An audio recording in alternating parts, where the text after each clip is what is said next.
Mexican President Andrés Manuel Lopez Obrador held a celebratory rally over the weekend after fending off Donald Trump's threatened 5% tariffs, but not all of his countrymen believe he has reason to rejoice. Mexico's agreement to help stem the flow of migrants to the U.S. through its National Guard and other means, seen as far too great of a concession by some, especially those on the front lines of the migrant crisis, such as at the Mexican-Guatemala border, where thousands remain in limbo. This policy has been pushed through because of statements and the dispute between Republicans and Democrats and a paranoid man, a mentally ill man in power in the United States, the tyrant Donald Trump, pressuring Mexico so he can get votes. There's no other reason. The exacerbation of this crisis that he says will infect the United States, it's just in Donald Trump's head.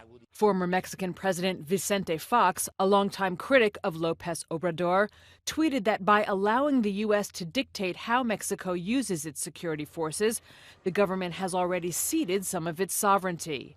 And the former head of the World Trade Organization called Trump's approach to coercing its southern neighbor and ally as, quote, hostage-taking. But the real impact of the deal is far from apparent. As of Saturday, Mexico is showing few signs of beefed-up security, says Reuters correspondent Delphine Schrenk from the Mexico-Guatemala border. There appears to be no authorities here, and people have been telling us, no, nothing really has changed.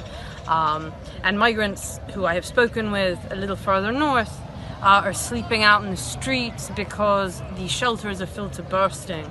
So the much-vaunted crackdown of the Mexican government under severe pressure from the United States appears thus far not to be happening. Even if it does, it remains to be seen how much that will deter those seeking asylum in the U.S.